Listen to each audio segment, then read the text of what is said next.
The 50 Most Famous Artworks by Edvard Munch. Number 50. The Apple Tree, 1902. At the beginning of the 20th century, European painting was going through a period of transformation where symbolism and expressionism began to consolidate as emotional responses to modern reality. In this context, Edvard Munch, one of the most influential artists of the expressionist movement, developed the apple tree, a work in which nature becomes a mirror of human sensitivity. In the composition, a tree with leafy branches stands out as the protagonist, captured with loose brushstrokes that imprint dynamism and energy. The chromatic palette combines warm and cold tones in a contrasting harmony that emphasizes the vitality of the landscape.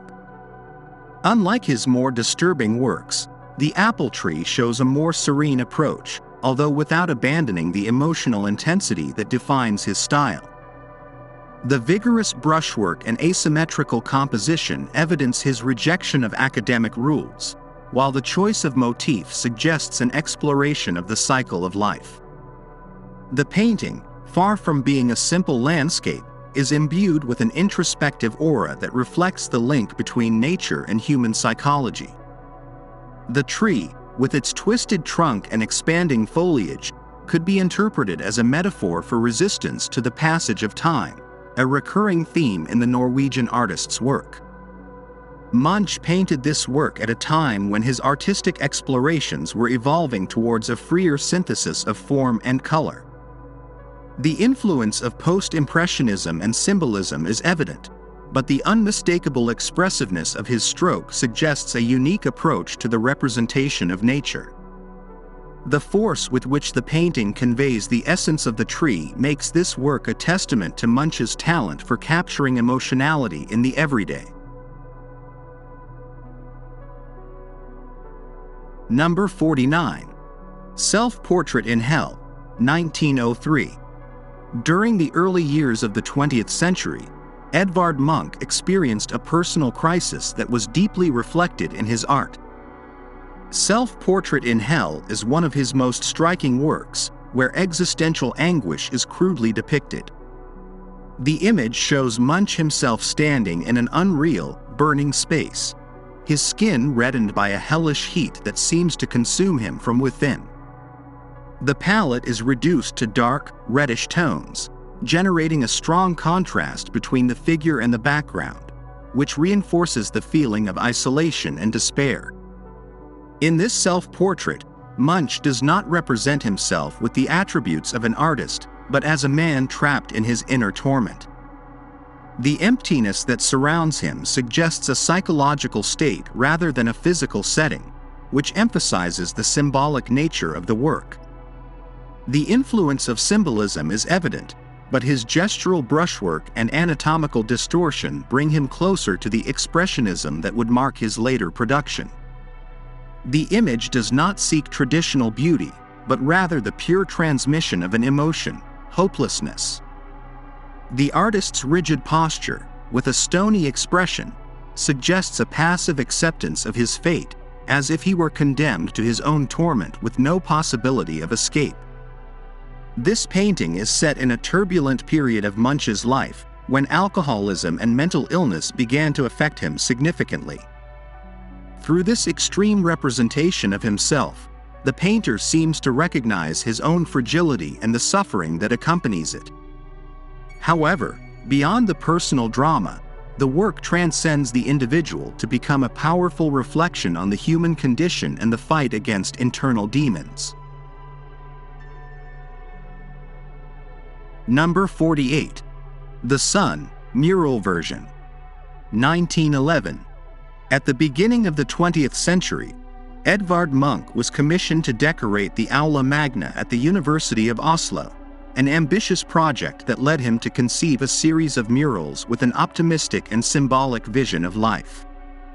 The sun, in its mural version, is one of the central pieces of this set, and in it the artist moves away from the somber themes that characterized much of his work to explore a representation of life force.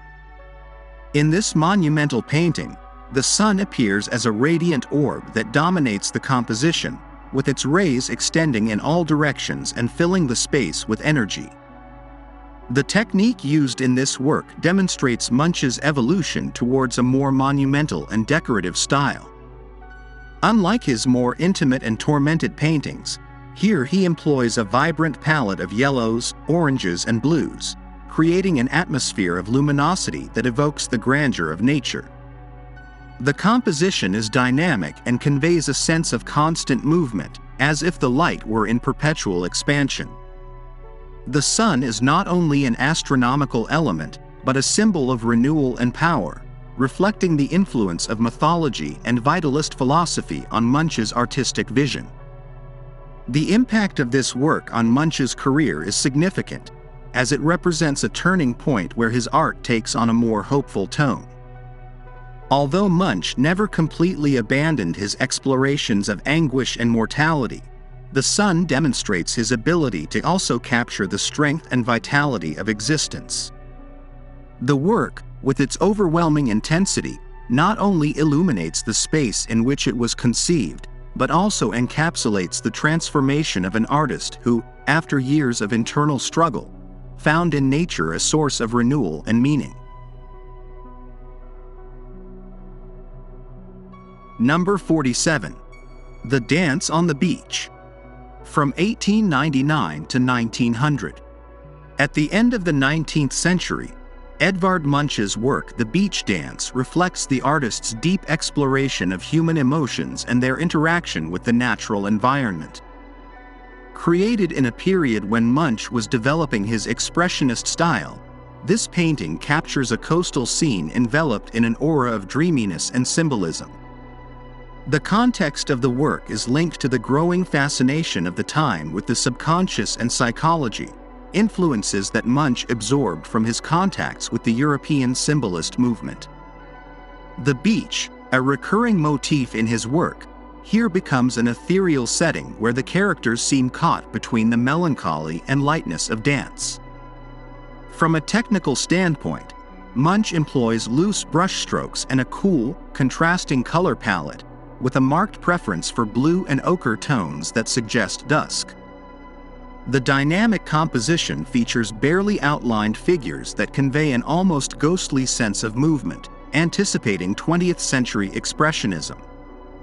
The fluid perspective and use of light and shadow contribute to the dreamlike feel, making the scene seem suspended in time. In the center, a couple can be seen most clearly, emphasizing the tension between emotional closeness and distance, a constant in the Norwegian painter's work. This work is a testament to Munch's unique approach to art as a means of expressing the complexity of the human psyche. Although less celebrated than the Scream, The Dance on the Beach encapsulates the same feeling of introspection and alienation, but with a more contained atmosphere. The nighttime scene and the interaction of the characters evoke a sense of nostalgia and transience, characteristic traits of the artist's work. Interestingly, Munch's inspiration for this piece came from his summers on the Norwegian coast, where he closely observed the way light and the sea shaped human emotions, transforming them into a dance between the tangible and the ethereal. Number 46. Afternoon Melancholy. 1891. In 1891, Edvard Munch created Evening Melancholy, a painting in which he explored the emotional weight of introspection and solitude. Framed within the context of 19th century symbolism, the work reflects the influence of the philosophical and literary currents of the time, especially those that addressed the existential angst and alienation of the modern individual. During these years, Munch was beginning to develop his signature visual language, using color and composition to express emotional states rather than objective realities. The scene in Evening Melancholy shows a male figure deep in thought, sitting near the shore, with the sea stretching out on the horizon as a reflection of his mood. Technically, the work stands out for its economy of detail and its closed composition, which draws the viewer's gaze to the central figure. The loose brushwork and dense texture of the paint contribute to the feeling of emotional heaviness, while the blue tones and ochre nuances emphasize the passing of time and the inevitable arrival of night. The choice of colors, influenced by the Impressionist studies of light but reinterpreted from an introspective perspective, reinforces the psychological charge of the image. Munch here experiments with the curved line and asymmetrical arrangement, elements that would later become defining features of his mature style. In the context of Munch's career, Evening Melancholy is a pivotal piece that prefigures the emotions that would dominate his later output. The expression of loneliness and despondency anticipates later works such as Despair and The Scream, in which the artist brought these feelings to their fullest intensity. However, in this particular work, Munch still leaves room for a certain ambiguity. The figure, though melancholic, is not completely consumed by despair, allowing for a more nuanced reading of the scene. A striking detail is that the work is inspired by a real experience of the artist, who in his diaries mentioned having observed a friend in a similar posture while contemplating the sea, a fleeting instant that he transformed into a timeless image about the emotional fragility of the human being. Number 45. Despair, 1892. In 1892, Edvard Munch created Despair, a key work in his artistic evolution and a clear antecedent of his iconic The Scream. During this period, Munch was going through a deep personal crisis marked by illness and the death of loved ones, experiences that shaped his artistic vision and led him to capture extreme states of mind on his canvases. This painting emerges in a context of change in 19th-century European art, in which academic forms gave way to a more subjective and psychological representation of reality. In Despair, Munch synthesizes these elements in an image that conveys contained anguish, placing a solitary figure on a bridge with an expression of restlessness and bewilderment. The technique used in this work is fundamental to the atmosphere it conveys. The composition is dominated by a forced perspective that guides the eye towards the background, generating a feeling of instability and tension. The color palette combines warm and cool tones, with a sky lit in reds and oranges that contrast with the more muted tones of the bridge and the figure in the foreground. Munch's brushwork is energetic and expressive, giving the scene an almost vibrant quality, as if the character's anguish extended to the entire composition. The relationship between the dramatic sky and the character's posture emphasizes the feeling of isolation, a resource that the artist would perfect in later works. Within Munch's oeuvre, Despair is a work that prefigures many of his thematic and formal concerns. Its conceptual closeness to The Scream is evident, although here the emotion is more contained and expressed in a more subtle way. This painting is also a testament to the artist's interest in capturing specific psychological moments rather than traditional narrative representations. An interesting fact is that Munch based this scene on a personal experience that he described in his diaries, where he recounted a night walk in which he felt a deep existential anguish upon seeing the sky dyed red over the Oslo fjord. That image remained engraved in his mind and became an obsession that he explored in several later paintings, consolidating itself as one of the keys to his work. Number 44. Night in St. Cloud, 1890. In 1890 AD, Edvard Munch created Night at St. Cloud, a work that marks a crucial transition in his artistic development. By this period, the Norwegian painter had abandoned traditional approaches and was exploring new ways of depicting melancholy, loneliness, and introspection. The work was painted in France, in a small suburb of Paris, where Munch lived for a time. This stage of his life was marked by the recent death of his father, an event that plunged the artist into deep sadness and which is reflected in the dark tones and contemplative atmosphere of the painting. By the end of the 19th century, many artists were beginning to move away from conventional realism and into a symbolism that allowed them to convey emotions with greater intensity. Munch was no exception. In Night at St. Cloud, the composition is minimalist but highly evocative. In the foreground, a solitary figure sits in the shadows, his face barely discernible, immersed in darkness. The scene is dominated by blue and ochre tones, which create an atmosphere of contemplation and mystery. The background, a window that lets in the dim light from outside, adds a sense of distance and isolation, as if the outside world were beyond the protagonist's reach. Munch's brushwork, loose and almost ethereal, allows the colors to blend naturally, generating a dreamlike atmosphere. His use of chiaroscuro recalls the tradition of masters such as Rembrandt, but his intention is more psychological than narrative. Here, the light does not reveal details, but rather accentuates the feeling of melancholy. This work occupies a key place in Munch's evolution because it marks the beginning of his inclination towards symbolism and expressionism. The painting does not simply depict a night scene, but a state of mind. This emotional treatment of color and form would lead him to develop his most characteristic style in the following years. It is interesting to note that, although this painting is not the best known of his production, it contains in germ many of the visual and thematic concerns that would later shape his most celebrated works. In retrospect, it can be considered a turning point in his career, a piece in which the artist began to define the path that his art would follow in the 20th century. Number 43. The Artist and His Model. From 1919 to 1921.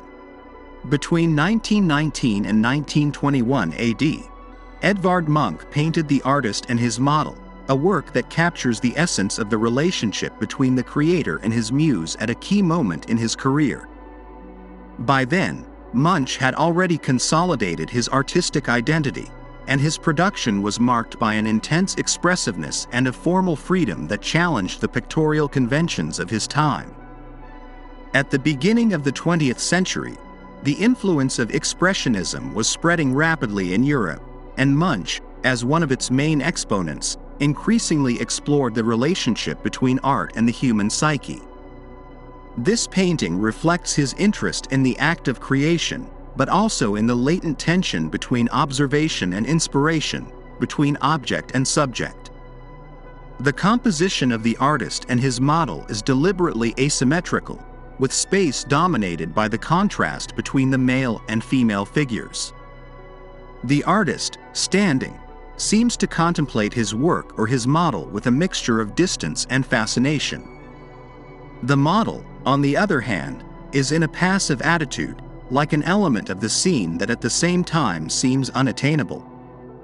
The colors used are vibrant and dynamic, with a predominance of reddish, ochre, and black tones that intensify the sense of drama. Munch's brushstrokes are aggressive and expressive, with a loose stroke that suggests rather than defines. His way of depicting the human figure is deliberately distorted, moving away from any idealization and reinforcing the idea that painting is more a reflection of the inner world than of objective reality. This work is a testament to Munch's interest in the duality between the creator and his creation, a theme that has been recurrent in the history of art. Beyond the simple representation of an artist's studio, the painting raises questions about the power of the gaze and subjectivity in the perception of reality. At this stage of his life, Munch had overcome many of his personal crises, but his art remained a vehicle for exploring the complexities of emotion and the human condition. Curiously, this work bears certain similarities to pieces by other artists of the time, such as Picasso or Kirchner, who also approached the relationship between the artist and his muse from an expressionist perspective. Number 42. At the Roulette Table in Monte Carlo. 1892. In 1892 AD, Edvard Munch painted At the Roulette Table in Monte Carlo, a work that masterfully captures the psychological tension and feverish atmosphere of the casinos of the late 19th century. This period of Munch's life was marked by his multiple travels throughout Europe, where he came into contact with various artistic and cultural circles that would influence his pictorial development. During his stay in France and Germany, the artist became interested in the spaces where human emotion reached its peak: cabarets, theaters, bars, and, of course, casinos.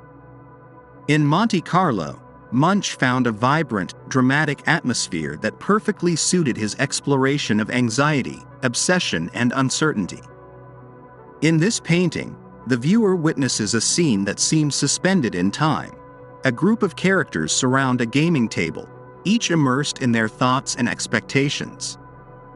The roulette wheel, at the center of the composition, acts as an axis around which all the tension of the scene is built.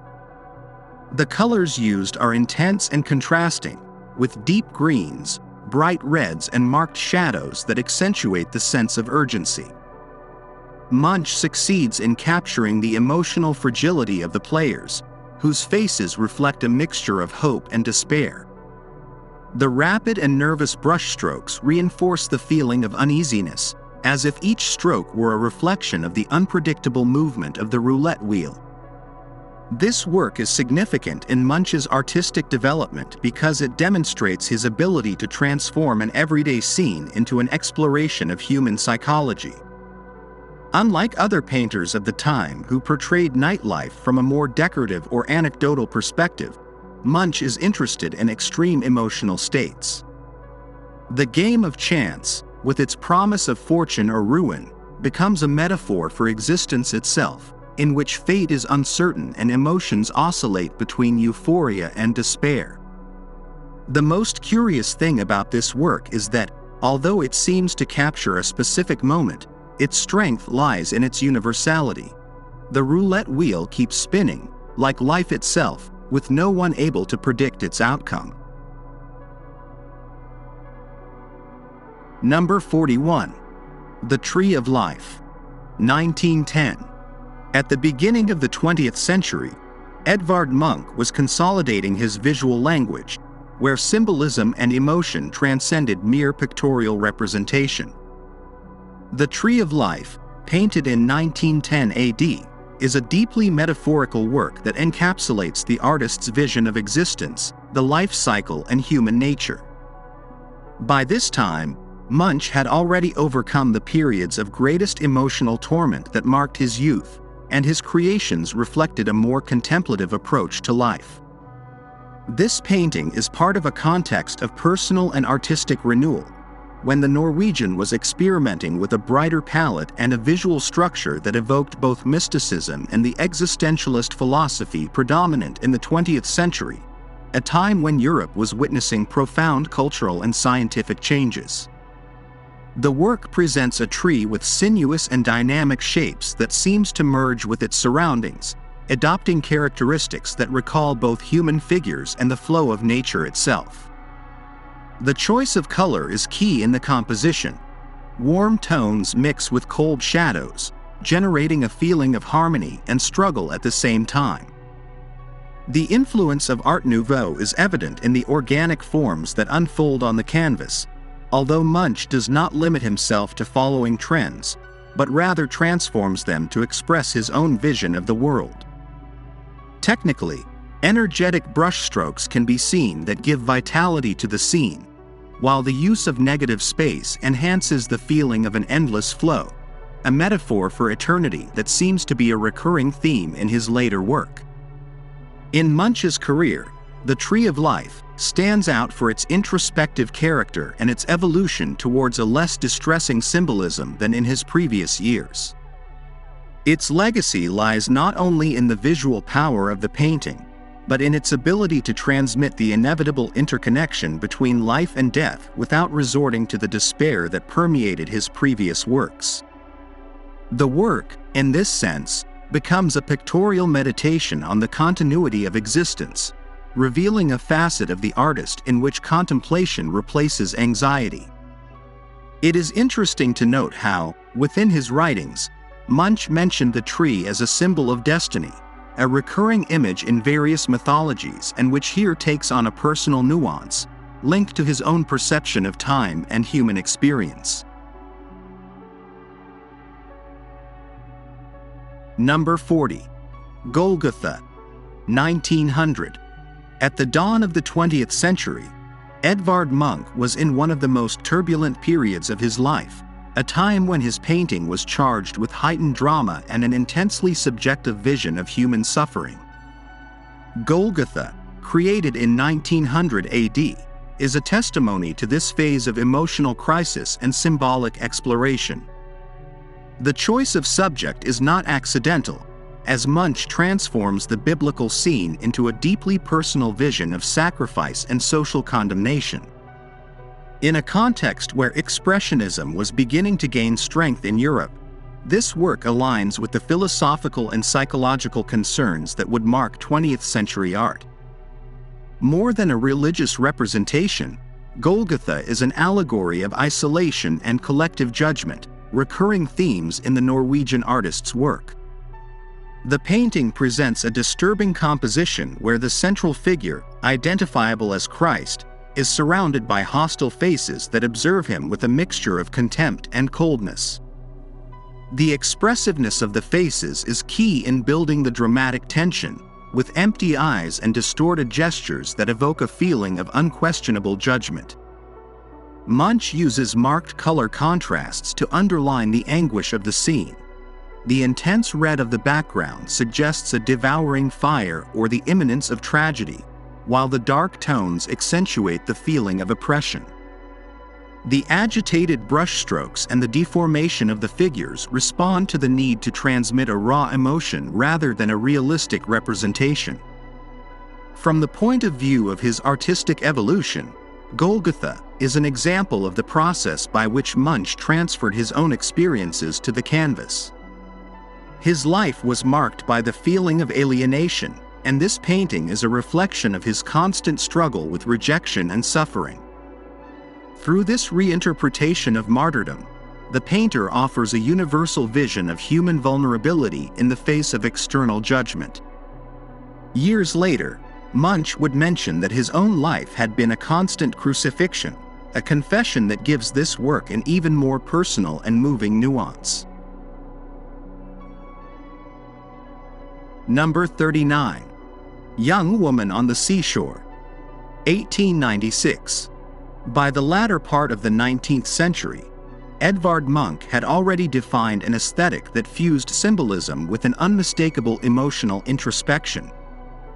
Young Woman on the Seashore, painted in 1896 AD, is one of the pieces where melancholy and contemplation reach one of their most refined forms. The image of a solitary figure facing the immensity of the sea becomes a metaphor for human solitude, a recurring theme in the Norwegian artist's work. At this stage of his career, Munch had already experimented with the psychological effects of color and composition, influenced by the symbolist currents that dominated art at the end of the 19th century. The painting shows a woman from behind, her hair falling gently over her shoulders, as she looks out to sea in a contemplative pose. The absence of detail on the face suggests a more emotional than narrative approach, allowing the viewer to project their own emotions onto the scene.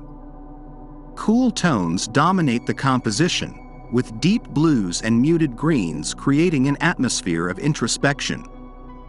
The horizon line is blurred, a resource Munch used to generate a sense of infinity and loss.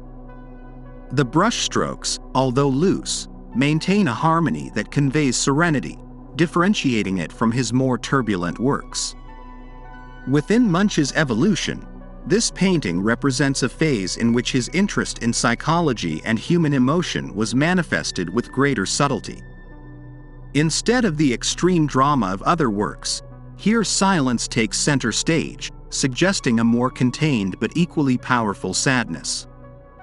Its influence on modern painting is undeniable, as its ability to capture human isolation in seemingly simple scenes anticipated many of the expressionist explorations of the 20th century. In his diaries, Munch spoke of his fascination with the seashore as a space of reflection and loss, a feeling that is translated in every stroke of this painting, where solitude takes on a disturbing and universal beauty. Number 38. Model in the Wicker Chair. From 1919 to 1921. In the context of the first decades of the 20th century, Edvard Munch continued to explore human emotions through his brush. Model in a Wicker Chair is a reflection of the Norwegian painter's artistic evolution after overcoming a health crisis that forced him to reconsider his creative approach. During these years, his work became more luminous and material, with a looser brushstroke and a color palette that contrasted with the dark hues of his previous period. In this painting, the female figure is shown in a resting attitude, enveloped in an intimate and warm atmosphere, where the texture of the wicker and the softness of the light seem to dialogue with the stillness of the moment. The composition stands out for its apparent simplicity, but it contains a great symbolic charge. The figure of the model, seated in a relaxed manner, is not completely defined, allowing the viewer to interpret her thoughts or emotions. Munch's vigorous and energetic brushstrokes manage to convey a sense of calm and at the same time of ephemeral instability, which reinforces the constant duality in his work, serenity and restlessness coexisting in the same space. The texture of the painting is remarkably dense, with a generous use of oil that gives the work an intense physical presence. The interaction between light and shadow is key to the atmospheric effect, creating an enveloping depth that places the model in an almost ethereal environment. This work falls within a period in which Munch, after years of anguish and darker explorations, began to experiment with a more naturalistic and less tormented representation of the human figure. However, the psychological burden persists, although in a more subtle way. In his artistic maturity, the painter found in everyday objects and in the representation of the female figure a new source of exploration. It is interesting to note that, despite the apparent serenity of the painting, the wicker chair and its meticulous weaving generate a sensation of latent movement, as if time were suspended in the very texture of the work. Number 37. Eye in Eye. From 1899 to 1900. By the end of the 19th century, Edvard Munch had already established himself as an artist capable of capturing anguish and loneliness in his paintings with an intensity that few could match. Eye in Eye belongs to this period of his production, in which love, desire, and melancholy intertwine in every stroke. The work presents a man and a woman in a moment of emotional tension, where their gazes seem to sustain an invisible but deeply expressive dialogue. In this scene, physical closeness does not necessarily translate into emotional connection, which reinforces Munch's constant exploration of alienation within human relationships. The artist's brushwork is loose and vibrant, with a treatment of color that emphasizes emotional contrasts. While warm tones may suggest an atmosphere of intimacy, the expressiveness of the faces creates a sense of unease.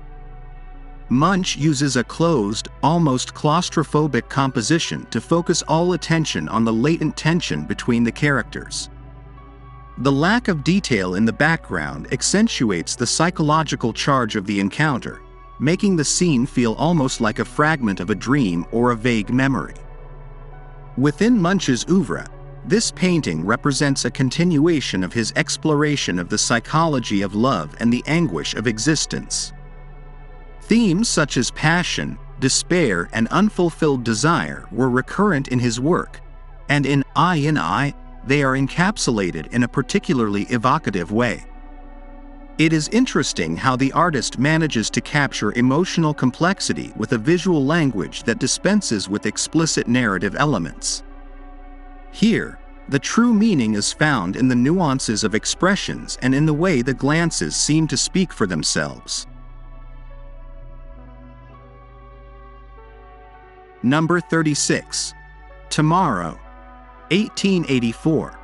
In the 19th century, Edvard Munch was a young artist searching for his visual identity, and Morning is one of the paintings that reflect this process of exploration. In this work, the Norwegian painter had not yet fully developed the expressionist style that would make him famous, but his interest in human psychology and the dramatic use of light are already evident. The scene shows a woman awakening in an environment of soft, melancholic tones. The atmosphere of the painting is imbued with a sense of introspection and fragility, with a balance between the everyday and the enigmatic. The palette is dominated by pale, subdued colors, in contrast to the vibrant hues Munch would use later in his career. The composition is simple, but the woman's posture and expression suggest a deep emotional dimension. Light plays a crucial role in the construction of the scene. The morning glow coming through the window illuminates her face and accentuates the contemplative air of the image. The brushwork still retains a certain academic delicacy, but we can already glimpse the emotional sensitivity that would define his later work. This work marks a transitional point in Munch's career, when he was still influenced by realism but was beginning to develop his own visual language. Although Morning does not have the dramatic charge of his most famous paintings, its ability to evoke a mood through the use of color and composition is remarkable. A curious detail is that the woman depicted in the work seems to be halfway between sleep and wakefulness, a moment of vulnerability that the artist captured with a subtlety unusual in his later work. Number 35. Portrait of Friedrich Nietzsche, 1906. By the beginning of the 20th century, the figure of Friedrich Nietzsche had already achieved an almost mythical status in the history of Western thought.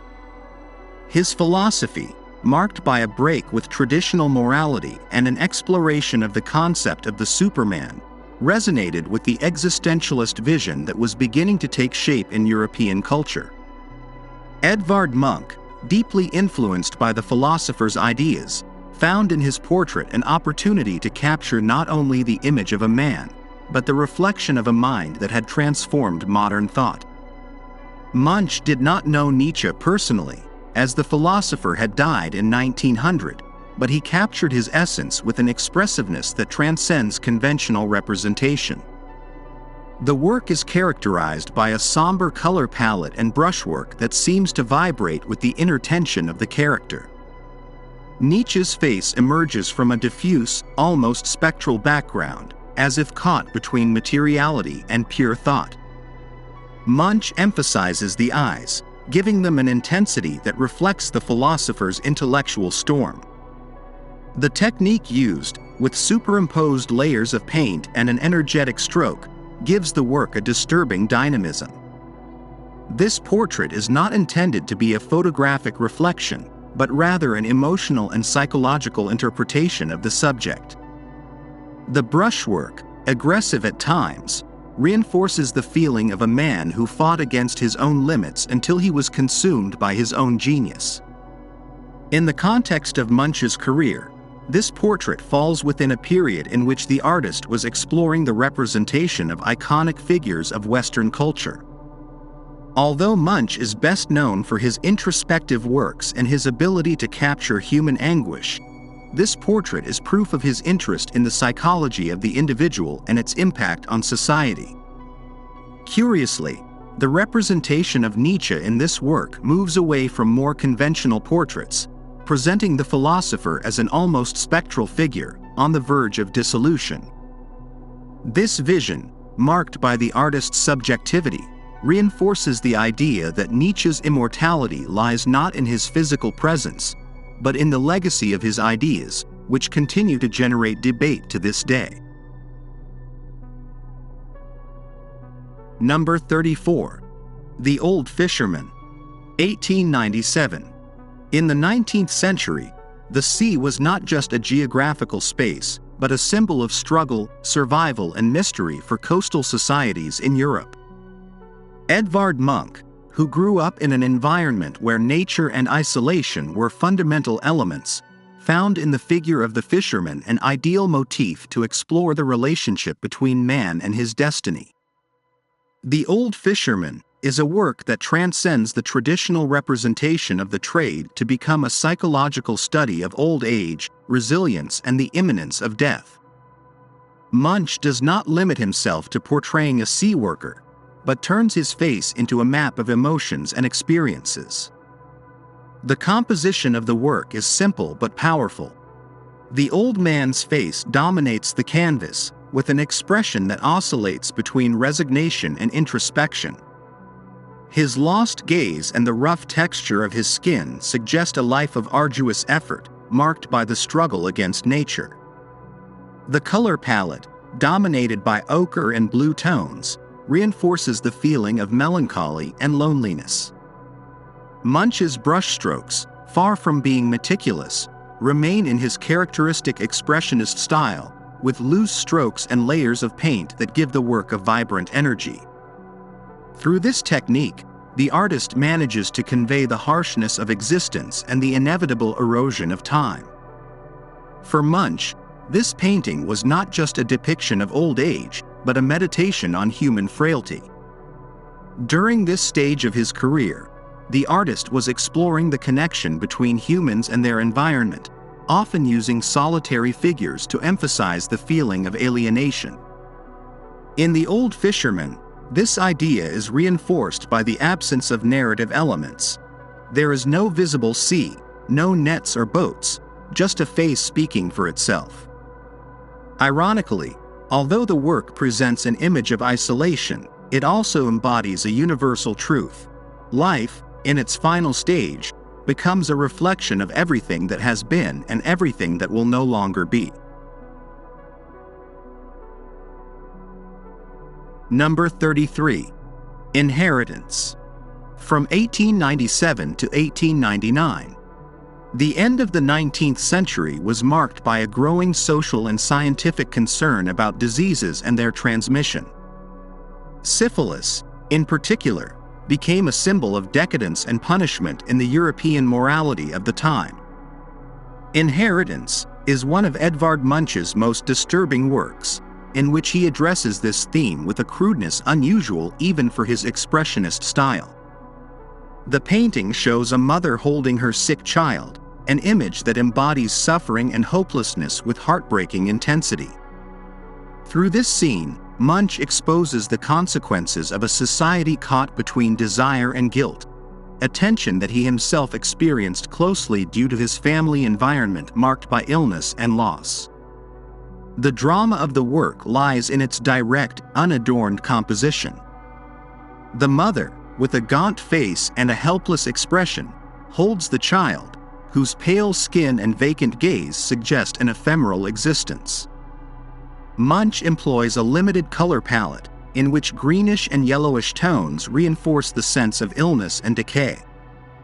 The lighting, almost theatrical, places the characters in a small, oppressive space, eliminating any distraction from the surroundings.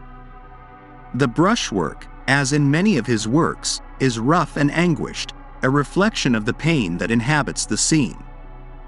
More than a simple representation of an individual tragedy, the painting is a commentary on the fragility of life and the inescapable influence of the past on the future.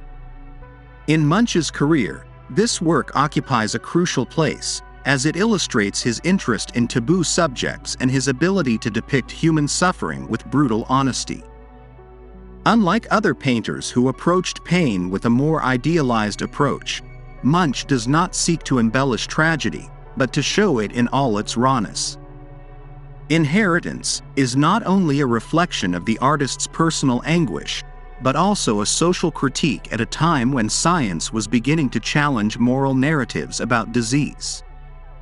Paradoxically, although the work is bleak and disturbing, it is also proof of art's ability to confront the most uncomfortable truths of human existence. Number 32.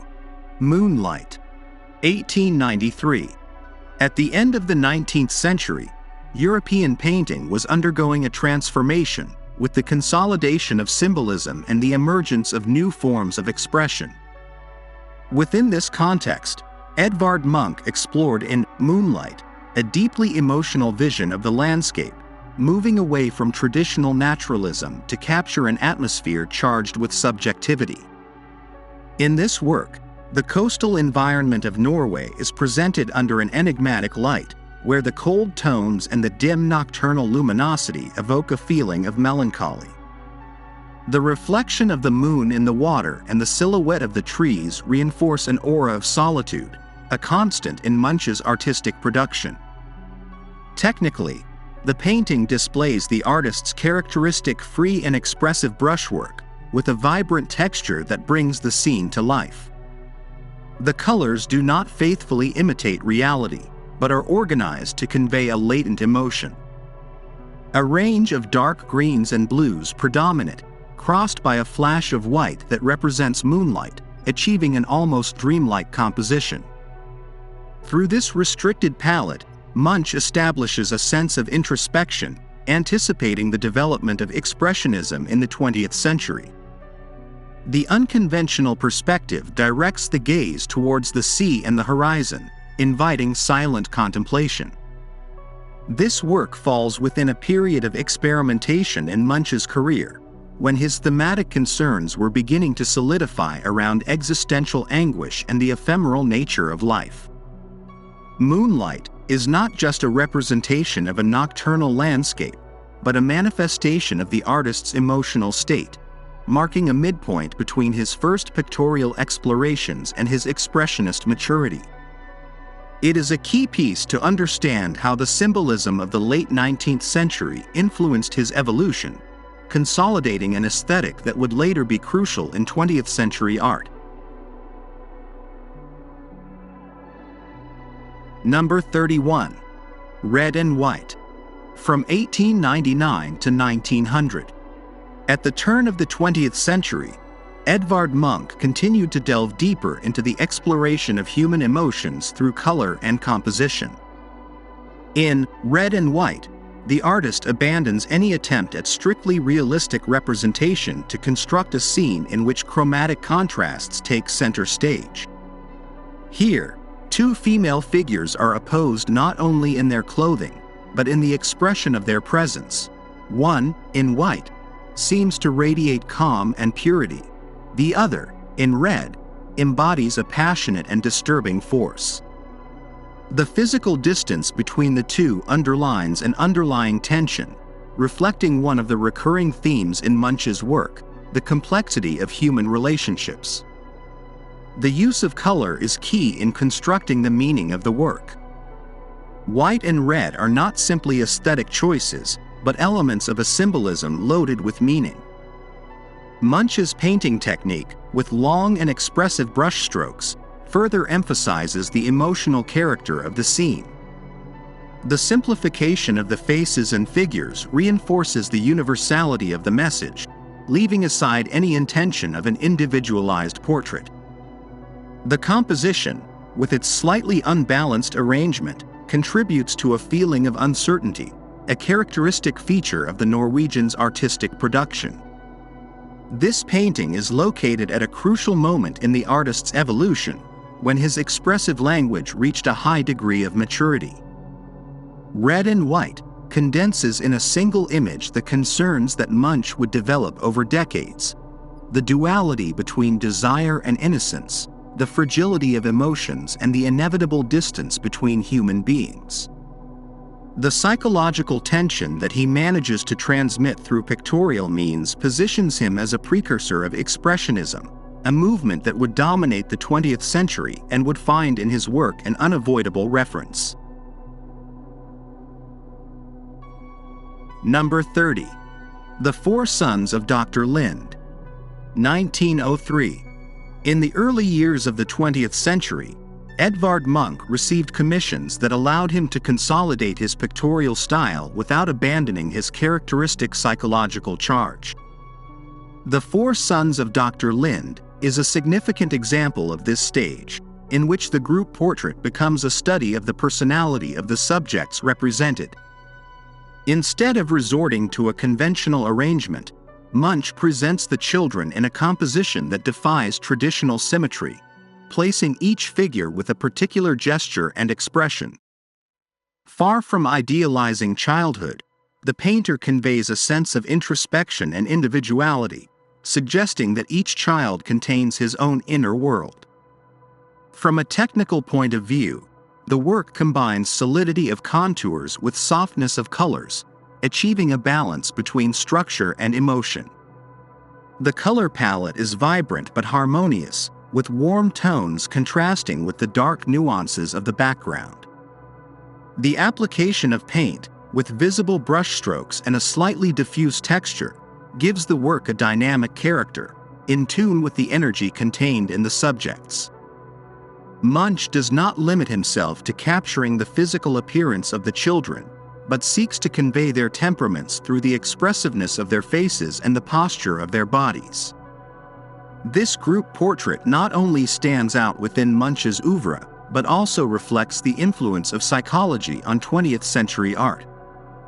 At a time when portraiture was beginning to move away from academic representation towards the exploration of subjectivity, The Four Sons of Dr. Lind anticipates a trend that would mark modern art.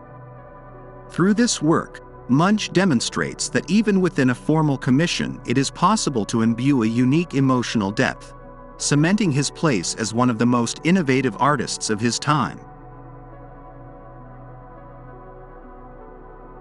Number 29. Moonlight on the Shore, 1892. In 1892 AD, Edvard Munch painted Moonlight on the Shore, a work that encapsulates the melancholy and loneliness characteristic of his artistic production in the 19th century. Inspired by Norwegian landscapes and the enigmatic atmosphere of the night, Munch develops a composition in which the moonlight is projected onto the coast with an almost ghostly hue. The scene is dominated by a play of shadows and reflections that distort perspective, creating a dreamlike and introspective atmosphere. This painting is not only a testament to the artist's technical talent, but also an emotional exploration of nature and the human psyche. The use of color in this work is fundamental to its visual impact. Munch employs cool tones and sharp contrasts between the deep blue of the sky, the whitish glow of the moon, and the darkness of the coastal vegetation. This chromatic interplay creates a feeling of immensity and isolation, reinforced by the treatment of light, which seems to divide the image into different layers of perception. The loose and expressive brushwork, one of the most distinctive characteristics of his style, allows the composition to acquire a dynamism that goes beyond the mere recording of the landscape.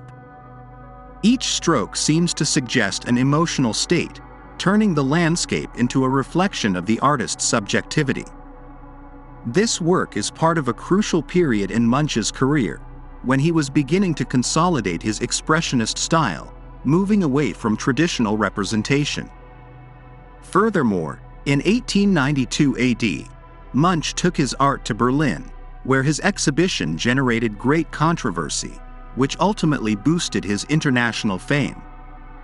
Moonlight on the Shore is one of the paintings that best demonstrates his ability to transform everyday scenes into visions charged with emotion and symbolism, establishing a bridge between naturalism and modern expressionism. Number 28. The Day After, from the year 1894 to the year 1895. Between 1894 and 1895 AD, Edvard Munch created The Day After, one of his most striking works in his exploration of human psychology and emotional decay. The painting depicts the moment after a night of excess, with a female figure lying on a messy bed, in a state of apparent abandonment. Her face, barely visible, conveys a sense of exhaustion or resignation, while the room, permeated with shadows and dull lights, suggests an atmosphere of loneliness and hopelessness. This scene, loaded with a deep emotional charge, illustrates Munch's obsession with human conflicts, in particular the tension between pleasure and suffering. The technique used in this work is notable for its expressiveness. Munch employs a loose line and a contrasting color palette, with the vibrant red of the bed as the compositional axis, surrounded by dark tones that accentuate the drama of the scene. The woman, dressed partially in white, becomes the focal point, radiating a sense of fragility that contrasts with the intensity of the surroundings. The composition does not follow traditional rules of perspective, but plays with the distortion of space to emphasize the psychological dimension of the moment. This break with conventional representation anticipates the development of expressionism, a movement in which Munch would play a fundamental role. The impact of this work on the artist's career is undeniable. In the 19th century, European society was undergoing profound social and cultural changes, and the day after powerfully reflects the existential concerns of the time. This painting is part of a series of works in which Munch explored human anguish, desire, and isolation, themes that would define his artistic legacy. In his obsession with depicting the human condition, Munch found in this painting a perfect synthesis between personal drama and the universality of emotional experience. Number 27. Self-Portrait with Skeleton Arm. 1895. In 1895 AD, Edvard Munch made Self-Portrait with Skeleton Arm, one of the most disturbing and revealing pieces of his career. In this work, the artist portrays himself with an intense and penetrating gaze, surrounded by a somber atmosphere and dramatic lighting that accentuates his features. However, the most disturbing detail is the skeletal arm that appears at the bottom of the painting, a direct allusion to death and the transience of existence. This element turns the work into a reflection on mortality and destiny, a recurring theme in Munch's work. From a technical point of view, the work combines detailed realism in the artist's face with a more abstract stylization in the dark backgrounds and in the representation of the skeleton. Munch uses marked contrasts of light and shadow to emphasize the psychological intensity of the image, generating an almost theatrical effect. The controlled brushwork and the restricted color palette reinforce the feeling of introspection and mystery. In addition, the composition, with the face aligned vertically with the skeletal arm, creates a sense of inevitability, as if death were ever present in the identity of the portrayed person. This painting marks a pivotal point in the artist's career, as it was made during a period of deep introspection and experimentation with symbolism. By the late 19th century, Munch had already consolidated his distinctive style, and with this work he reaffirms his obsession with themes of anguish, illness, and death. Choosing to portray himself with a macabre element is not only an artistic statement, but also a premonition of human frailty, a concept that would become central to all of his later work. Ironically, this depiction of death, rather than being a full stop, became one of the most enduring images of his legacy. Number 26. Self-Portrait Between the Clock and the Bed. From 1940 to 1942. At the end of the third decade of the 20th century, Edvard Munch was in a deep state of introspection about the fleeting nature of life and the proximity of death. His work Self-Portrait Between a Clock and a Bed reflects with brutal honesty the physical and emotional state in which he found himself during the last years of his life. In this painting, the Norwegian artist is shown standing between two elements loaded with symbolism: a clock that marks the inevitable passage of time and a bed that suggests eternal rest. The chromatic palette, dominated by ochre, brown, and gray tones, reinforces the sensation of aging and wear. The loose and vibrant brushstrokes convey Munch's inner tension, who portrays himself with a resigned expression, accepting the reality of his condition. On a technical level, the composition is a testament to his pictorial evolution. While it retains certain elements of the expressionism that defined his career, the work approaches a more mature and austere language. The objects that surround him seem to blur in a space that feels both physical and mental, giving the impression of a transition between wakefulness and eternal sleep. The room, decorated with other works by him, acts as a personal museum, a visual review of his career. This detail is not minor, as it suggests that the artist was aware of his legacy and wanted to leave a final visual testimony of his life and work. In Munch's career, this self-portrait stands as one of his most personal and moving pieces. While his most iconic work, The Scream, captures existential angst, Self-Portrait Between Clock and Bed delves into the acceptance of mortality.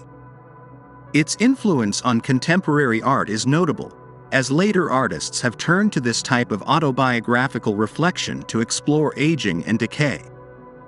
The combination of emotional rawness and technical mastery make this painting one of the most striking of his late output.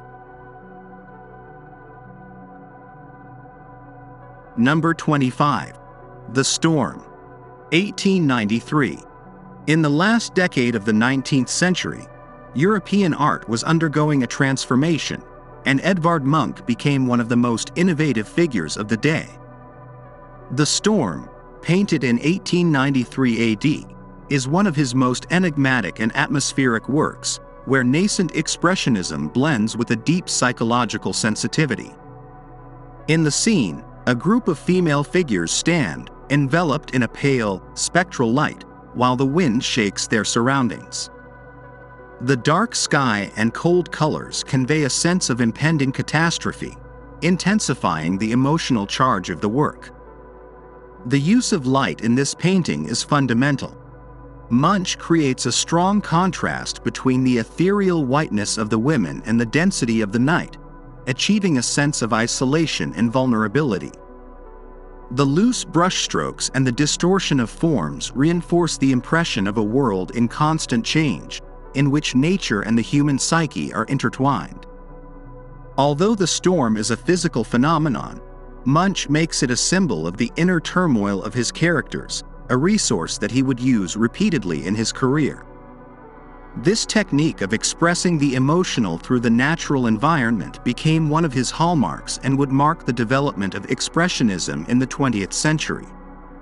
From a narrative point of view, The Storm reflects the artist's interest in intense emotions and the subconscious.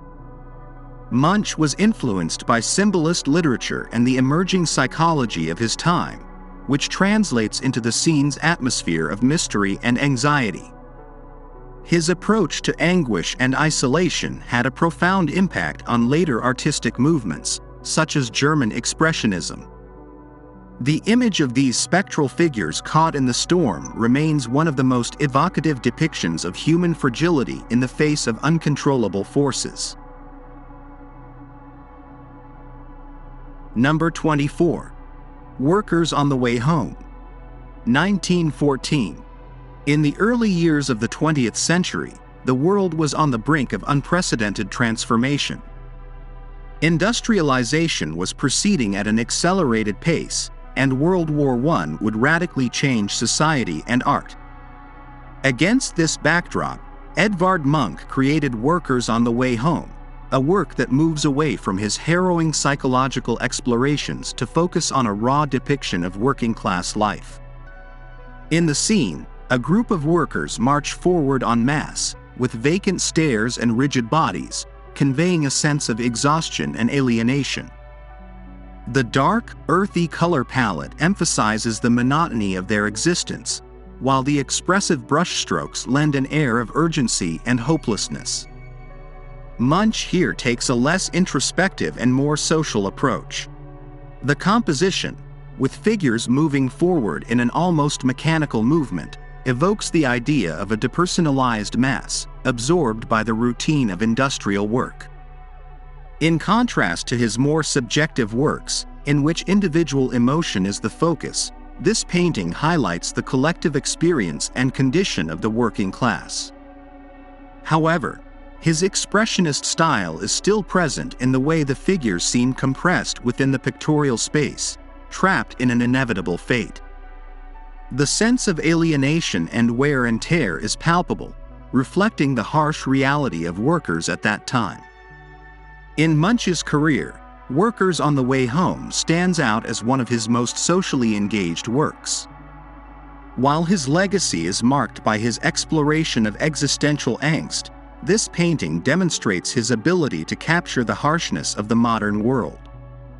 Its depiction of workers' fatigue resonates with other artistic manifestations of the 20th century, influencing social realism and movements that denounced the working conditions of the industrial age. What makes it especially striking is the way in which, without losing his expressionist style, Munch achieves a universal image of the routine and oppression of work. Number 23. Two Human Beings, The Loners. 1899. In 1899 AD, Edvard Munch created Two Human Beings, The Loners, one of his most introspective and melancholic works. Framed in the context of symbolism, this painting reflects loneliness and emotional detachment at a time when the social transformations of the late 19th century brought with them an existential crisis in art and philosophy. Norway, Munch's native country, was experiencing a period of political and cultural change, in which the artist found in painting a means to express human anguish. This work is in line with his most personal creations, influenced by modernism and nascent expressionism. In the scene, two figures stand in a desolate landscape by the sea. The distance between them is more psychological than physical. Although they are close, they do not interact, but rather seem absorbed in their own thoughts. Munch's brushstrokes are fluid and ethereal, generating an atmosphere of melancholy. The cool tones and twilight light reinforce the feeling of isolation, while the silhouette of the woman dressed in red contrasts with the dark figure of the man, establishing a visual tension that accentuates the emotional separation. The horizon line extends with a disturbing softness, plunging the characters into a state of eternal introspection. This work is a clear example of Munch's psychological exploration, a recurring theme in his career. As in The Scream and Melancholia, here the artist seeks to capture universal human emotions through the symbolic use of color and composition. Its impact on art history lies in the ability to convey isolation in a visceral way, anticipating the themes that would dominate expressionism in the 20th century. The work, with its emotional charge and evocative style, remains a reflection of the internal struggle of the human being, caught between the need for connection and the weight of his own existence. Number 22. The Dead Mother. From 1899 to 1900. Between 1899 and 1900 AD, Edvard Munch painted The Dead Mother, a deeply disturbing work that encapsulates the trauma of childhood death and the fear of loss. Not only is this painting inspired by the artist's personal tragedy, who lost his mother at a young age, but it also reflects the fragility of life in the 19th century, when deadly diseases, such as tuberculosis, were a constant threat. The work is imbued with the anguish and despair that characterize much of his output, influenced by symbolism and early expressionism. The scene shows the corpse of a woman on the bed, while a girl, her eyes wide with terror, covers her ears as if trying to block out a non-existent scream. The claustrophobic atmosphere and dark color palette reinforce the feeling of dread and mourning. Munch does not seek to represent death in an idealized way, but rather exposes it in its emotional rawness, conveying helplessness and childhood trauma with a striking psychological realism. The vibrant brushwork and deformed shapes contribute to the feeling of instability, while the emptiness in the room accentuates the irreversible absence of the mother. This work is one of Munch's most personal works and resonates with the ongoing exploration of grief and anxiety throughout his career. The depiction of childhood grief and the emotional impact of loss have been recurring themes in art history, but few works manage to convey the intensity of the experience as The Dead Mother does. Its influence extends beyond symbolism, connecting with the expressionist movements of the 20th century. The painting continues to generate a visceral response in viewers, reminding us of the universality of human suffering and the inevitability of death. Number 21. Woman in Three Stages. 1895. In 1895 AD, Edvard Munch presented Woman in Three Stages, a highly symbolic work that explores femininity and its transformation throughout life. In the context of the 19th century, the vision of women was marked by traditional values, in which their role was idealized or condemned depending on their behavior. Munch's painting fits into this dualistic vision, reflecting the masculine perception of desire, innocence, and decadence through a composition loaded with meaning. The work depicts three female figures, each in a different phase of life. On the left, a young woman dressed in white symbolizes purity and innocence. In the center, a sensual woman with loose hair and a dark dress embodies passion and desire, with a posture that conveys confidence and attractiveness. On the right, a shadowy, aged figure appears hunched, like a specter representing the inevitable end of life and the loss of youth. The distribution of the figures and the use of color reinforce the idea of an inexorable progression, while the background, hazy and disturbing, suggests the passing of time and the fragility of existence. This work is one of the most representative of Munch's obsession with the human psyche and the passage of time. The duality between attraction and fear of women is a recurring theme in his work, also visible in The Kiss and Madonna.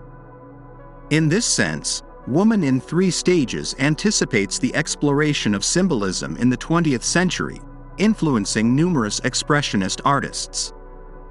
With its disturbing style and timeless message, this painting remains a powerful reflection on the human condition, caught between ephemeral beauty and inevitable decay. Number 20. The Death of Merit. 1907. At the beginning of the 20th century, Edvard Munch developed a series of works in which he explored the vulnerability of the human body and emotional distress, influenced by his own mental and physical health crises.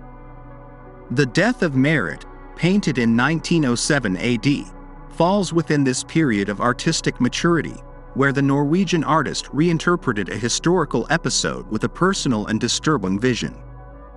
Inspired by Jacques-Louis David's celebrated 18th-century neoclassical painting, Munch transforms the scene into a much more symbolic and emotionally harrowing representation. Unlike David's sober and monumental composition, Munch deconstructs the scene, stripping it of any heroic idealization to emphasize the psychological drama. Munch's technique in this work is characterized by expressive strokes and intense colors, which emphasize the emotional tension of the scene. The figure lying in the bathtub, the victim of a murder, is less a realistic portrait and more an expression of human fragility. The chromatic contrasts between the pale skin and the reddish background reinforce the feeling of violence and suffering. Likewise, the visible brushwork and the oppressive atmosphere give an almost spectral character to the composition, immersing the viewer in an experience of unease. The figure's face, expressionless and with its eyes open, seems to convey a fatalistic resignation, which adds an even more disturbing nuance to the whole. Within Munch's career, this work stands as a testament to his ability to reinterpret the art of the past from a modern and deeply personal perspective. His obsession with illness, death, and existential anguish finds a particularly intense manifestation here, consolidating his legacy as one of the great pioneers of Expressionism. Curiously, in this version, Munch does not limit himself to depicting a historical event, but rather turns the scene into a meditation on the fragility of the human being, where death is not just a concrete fact, but an inevitable presence that lurks in every corner of existence. Number 19. The Voice, Summer Night. 1893. During the latter part of the 19th century, Edvard Munch began to develop a radically innovative pictorial language, characterized by an intense symbolic charge and a deep psychological introspection. In 1893 AD, in full experimentation with the effects of color and light, he created The Voice, Summer Night, one of his most evocative and poetic works. In it, the artist captures the melancholic atmosphere of a summer night on the shores of a Norwegian fjord, a recurring setting in his work. The painting is part of symbolism, an artistic movement that sought to express feelings and states of the soul through suggestive forms and emotionally charged colors. The use of color is a fundamental element in this work. The cool, ethereal tones, dominated by deep blue and the silvery reflection of the moon on the water, create a dreamlike feeling. The female figure, standing in the foreground, seems to be immersed in a state of silent contemplation. Her white dress stands out against the nighttime gloom, giving her a spectral and enigmatic presence. Munch uses loose, sinuous brushstrokes to accentuate the vibrancy of the landscape, generating a sense of imperceptible movement, as if the night breeze were gently stirring the scene. The very title, The Voice, suggests the existence of an inaudible but deeply meaningful sound, like a whisper of nature or a latent emotion in the air.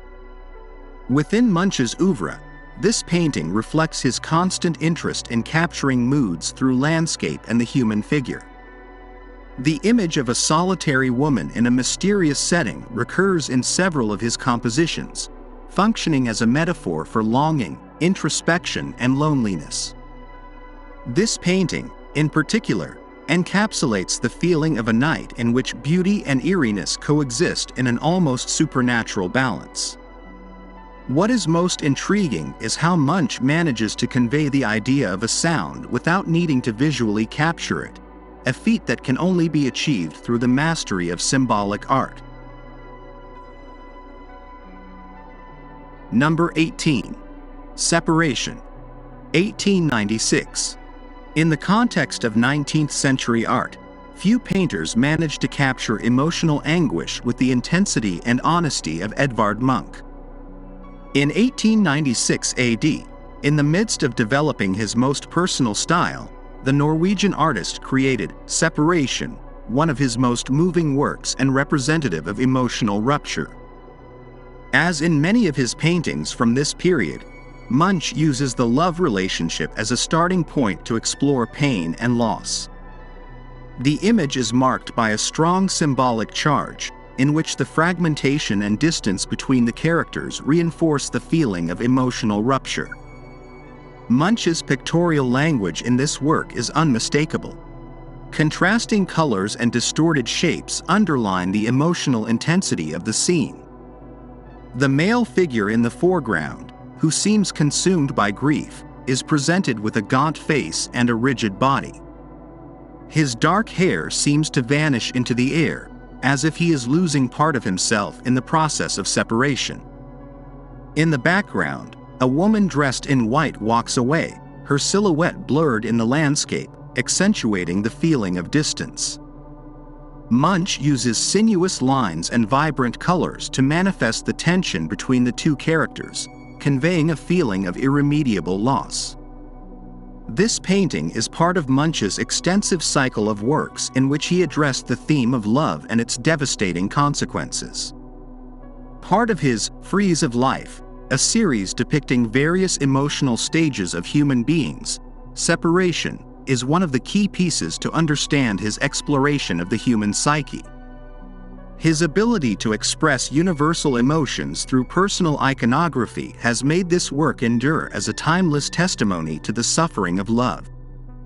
Among the most fascinating details of this composition is the way in which Munch fuses the male figure with his surroundings, as if the pain of parting were capable of altering the very perception of reality.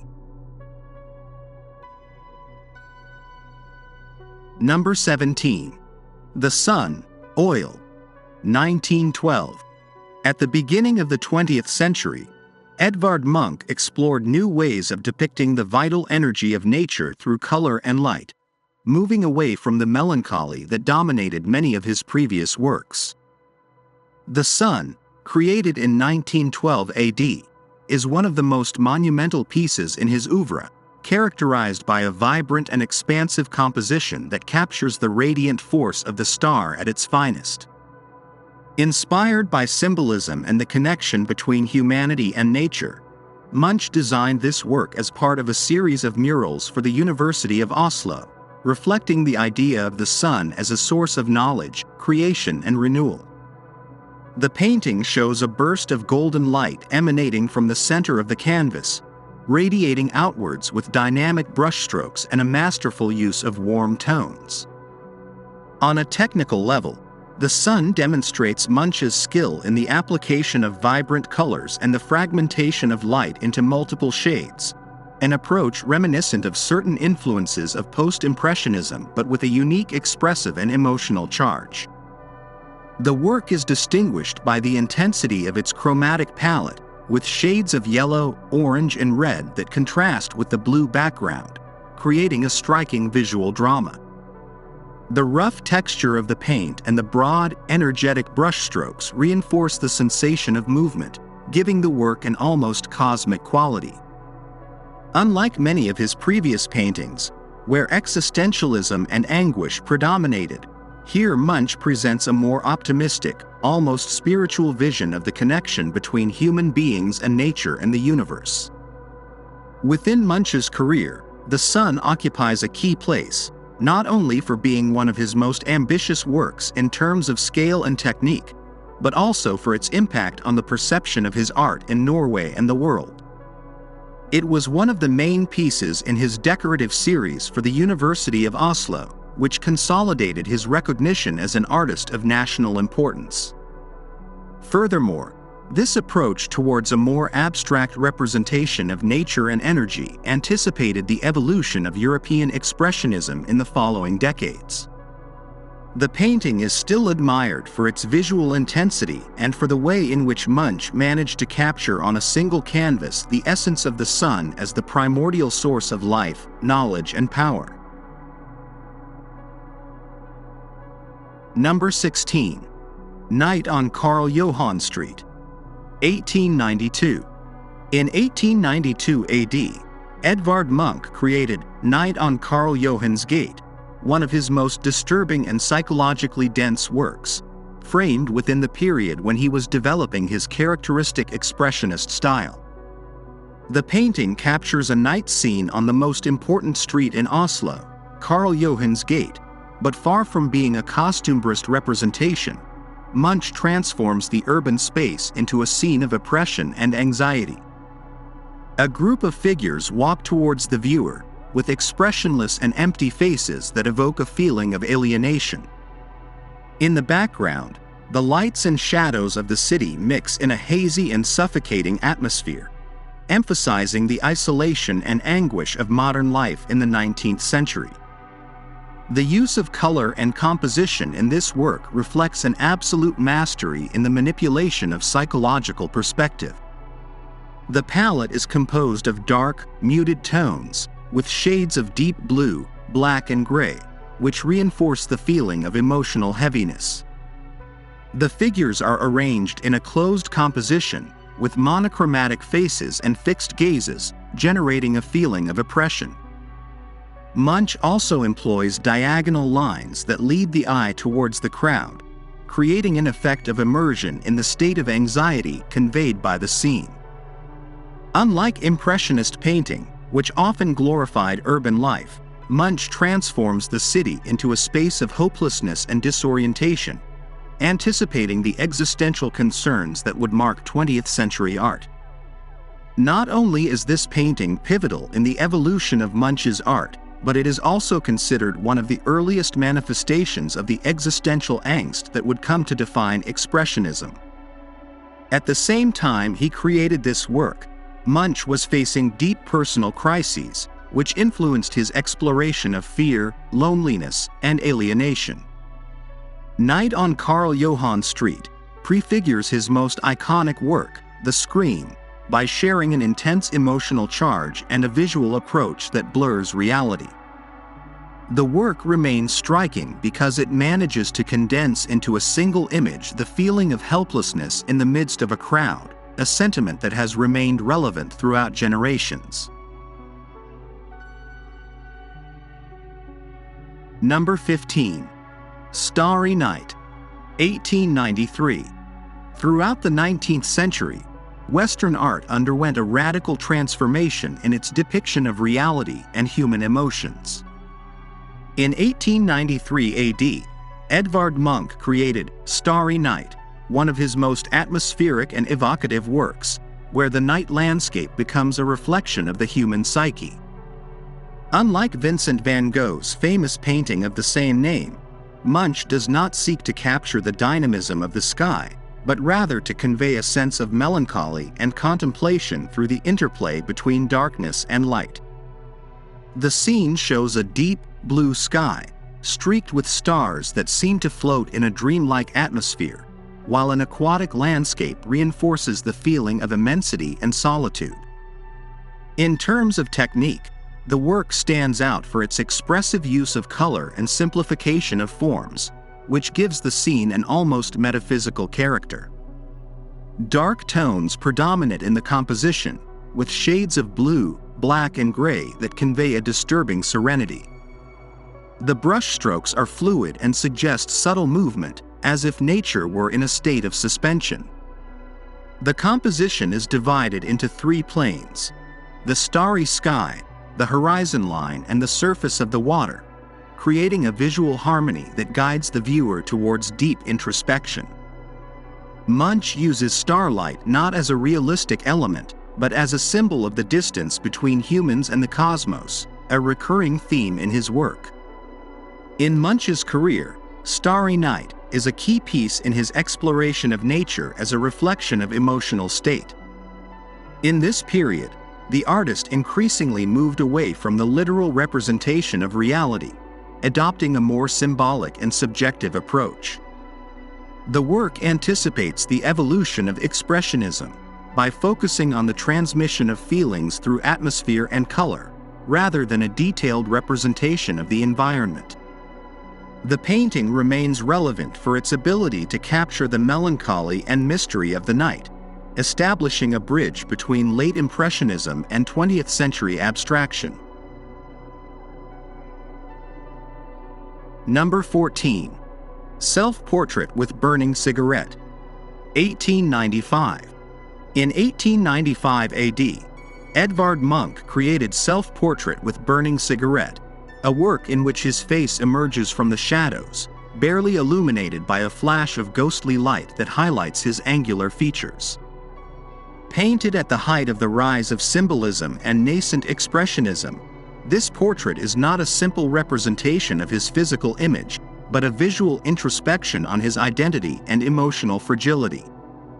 The haze of the cigarette fades into an impenetrable black background, evoking the uncertainty of his existence and the anguish that would mark his entire artistic career. This period was particularly crucial for Munch, who faced a deep psychological conflict, influenced by family losses and the tension of his social environment. Technically, the painting is characterized by a masterful use of chiaroscuro, recalling the Baroque tradition, but with a psychological intensity typical of the 19th century. The brushwork is loose and deliberate, highlighting the face with cool colors that contrast with the reddish warmth of the lit cigar. The position of the hands, barely outlined and almost floating in the darkness, adds a sense of unreality, as if the artist himself were fading into his work. The choice of muted tones reinforces his usual exploration of melancholy and anxiety, recurring elements in his work. The relevance of this work in Munch's career is unquestionable. Not only is it one of his most iconic self-portraits, but it also symbolizes his self-assertion in the European art scene. By the end of the 19th century, His style was already the subject of controversy, but with this painting, he consolidated his identity as an artist who explored the human psyche with unusual rawness. Curiously, this portrait ended up in the hands of prominent collectors of the time, which reinforced Munch's presence in the international art circuit. Number 13. Jealousy, painting. 1895. Jealousy, created in 1895 AD, is one of Edvard Munch's most iconic works, not only for its emotional intensity but also for the way it addresses the complexity of human relationships. The scene depicts a love triangle with an almost tangible tension. A pale-faced man with a tormented expression looks anxiously at a woman dressed in white, while another man, with a relaxed posture, stands in the background. The drama of the composition is reinforced by the protagonist's fixed gaze, which radiates suffering and obsession. This work clearly reflects the impact of love and desire on the psyche, a theme that Munch explored repeatedly throughout his career. The painting features a vibrant color palette and expressive brushstrokes, elements that contribute to the sense of psychological tension. The green and reddish tones of the background create a contrast that accentuates the atmosphere of unease. Munch employs intentional distortion in the faces and perspective to intensify the sense of alienation and anguish.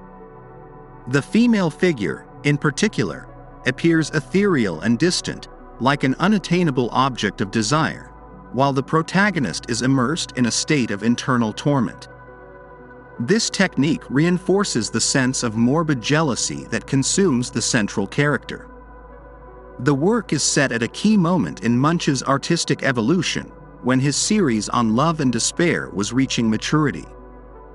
In the context of the 19th century, social conventions about romance and fidelity were being challenged by new currents of thought, and Munch captures this paradigm shift with an almost theatrical intensity.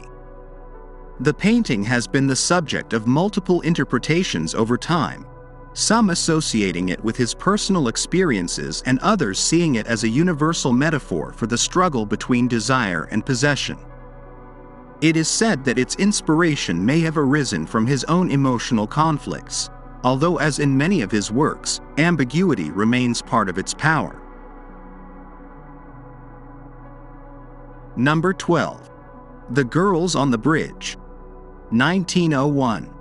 In 1901 AD, Edvard Munch created The Girls on the Bridge, a work in which the landscape and the human figure merge in an atmosphere of lyricism and mystery. The scene depicts a group of young people on a wooden bridge, observing the waters of a river or lake, while the surroundings seem to distort into undulating shapes. Unlike his more distressing works, in this painting Munch presents a moment of apparent calm, although melancholy remains a latent element. The combination of female figures and nature suggests a symbolism associated with youth, the passage of time, and introspection. On a technical level, the painting stands out for its dynamic composition and the use of sinuous lines that evoke the movement of water and the flow of thought. The brushwork is expressive and the color palette, dominated by blue and orange tones, reinforces the dreamlike feeling. Munch deliberately plays with perspective, tilting the bridge and elongating the figures, which generates an unconventional effect of depth. The influence of Art Nouveau is perceptible in the stylization of natural elements, while the inspiration of post-impressionism is reflected in the free application of color. This work is a testament to Munch's interest in the interaction between humans and their environment. In the context of the 20th century, his art had already evolved towards greater emotional abstraction, moving away from simple figurative representation. The Girls on the Bridge is part of a series of versions of the same motif, demonstrating the importance of the theme in his production. Over time, this painting has been seen as one of his most poetic creations, in which the landscape takes on an almost metaphysical character. What is most fascinating is that, Despite the apparent serenity, the work leaves a feeling of nostalgia, as if capturing a moment that fades into memory. Number 11. Melancholy. 1891. At the end of the 19th century, Europe was undergoing profound cultural and artistic transformations. Impressionism was beginning to lose its force while symbolism gained ground, exploring themes such as introspection, emotion, and subjectivity. In this context, Edvard Munch, influenced by the literature and philosophical thought of the time, created Melancholy, one of his most representative works of psychological exploration in painting.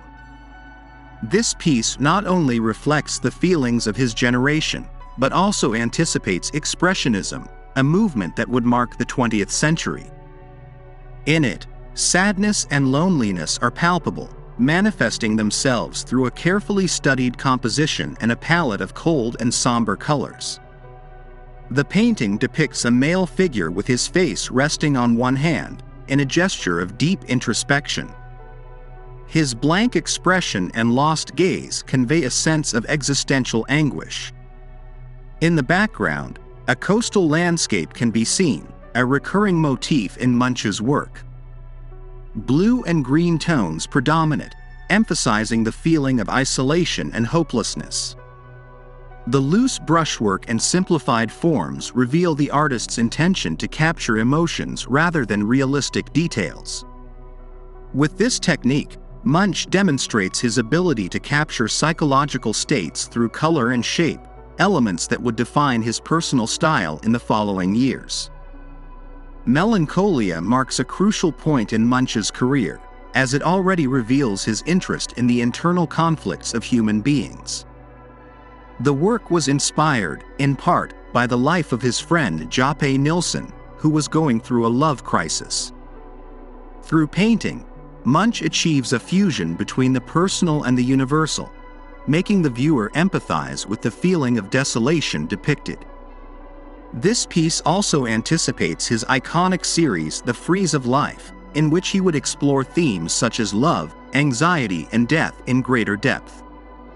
It is curious that, despite its title, the figure portrayed in the work does not cry or show exaggerated signs of suffering, but rather its anguish is more subtle, almost silent, which makes it even more powerful in its emotional message. Number 10. The Kiss. 1897. During the 19th century, art began to move away from simply depicting the outside world and into an exploration of emotion and the human psyche. Edvard Munch, an artist whose work is marked by symbolism and existential angst, created the kiss in this context, addressing one of his recurring themes, love and its complexity. The painting is part of his series The Frieze of Life, in which he examines the darker aspects of human existence. In this work, Munch does not portray love from an idealized perspective, but rather presents it as a phenomenon in which individual identity is diluted in fusion with the other, evoking both passion and the loss of oneself. At first glance, the composition of the kiss is striking for its simplicity and, at the same time, for its emotional impact. Two human figures embrace each other in a deep kiss, but their faces and bodies merge into a single mass, blurring the boundaries between them. The scene is permeated with an oppressive atmosphere, with a dark background that encloses the action in a closed space, intensifying the feeling of intimacy. The brushwork is loose and dynamic, giving the work an ethereal, almost spectral character. Munch succeeds in conveying the feeling that, in the act of kissing, the two people lose their individuality and become a single entity, a visual metaphor that suggests both the ecstasy of love and its absorbing aspect. Munch's approach to human relationship in the kiss is a reflection of his own life and his vision of love. The fusion of the figures not only denotes passion, but also the dissolution of identity and the fear of the loss of individual autonomy. This vision aligns with the artist's experiences of love, marked by anxiety and emotional instability. Throughout his career, Munch would constantly return to this theme, exploring the intersection between love and suffering. Paradoxically, although the painting depicts a kiss, its visual execution makes it an image that is more disturbing than romantic, making it unique within the history of art. Number 9. Death in the Sick Room. 1893. The 19th century was marked by scientific and medical advances, but death remained a constant presence in everyday life. Against this backdrop, Edvard Munch, whose childhood was marked by illness and loss, painted Death in the Sick Room, a deeply personal and moving work. The piece is a testament to the impact that the deaths of his mother and sister Sophie, both victims of tuberculosis, had on his life. Munch channels his grief through painting, not as a simple act of remembrance, but as an exploration of grief and human helplessness in the face of loss. In the composition, the space is suffocating and the atmosphere charged with emotional tension. The scene shows several family members around a central void that suggests the presence of a deathbed. However, the sick woman's body is not visible, which intensifies the feeling of absence. Each figure reacts differently. Some characters cover their faces with their hands, while others seem in a state of reverie or resignation. The arrangement of the characters and the muted color palette reinforce the feeling of sadness and hopelessness. Munch's loose and expressive brushstrokes turn the space into a place that seems to be falling apart, reflecting the emotional fragility of the scene. Death in the Sick Room is one of Munch's most introspective paintings and one of the most representative of his vision of art as a means of exploring human emotions. Beyond being a simple scene of mourning, the work is a study of the psychological impact of death on the living. The influence of symbolism is evident in the way the artist does not simply narrate a fact, but rather builds an atmosphere charged with meaning. This approach would be key in the development of his later work, marking the beginning of his exploration of human anguish and suffering. An interesting detail is that, although the painting represents a moment of profound sadness, Munch does not resort to exaggerated dramatism, but allows the emptiness and restrained expression of the characters to speak for themselves, making the work even more powerful. Number 8. Ashes. 1894. In the year 1894 AD, Edvard Munch created Ashes, a painting that encapsulates the emotional and psychological intensity that characterizes his work. This period marked a key moment in the artist's career, in which he developed a visual language charged with symbolism and subjective expression. The scene depicted is a reflection of the emotional anguish and despair that dominate many of his paintings, framed within symbolism and nascent expressionism. The use of color and composition not only communicate the story of a love consumed by passion and hopelessness, but also invite the viewer to a deeper reflection on the fragility of human emotions. In the painting, we can see a red-haired woman dressed in white, with a lost look and an expression of apparent indifference, while, next to her, a man covers his face with his hands in a gesture of anguish. The scene takes place in a forest, a recurring setting in Munch's work, which here takes on a psychological dimension, with its dark tones and sinuous shapes that reinforce the atmosphere of tension. The loose brushstrokes and chromatic intensity underline the drama of the image, creating a feeling of emotional instability.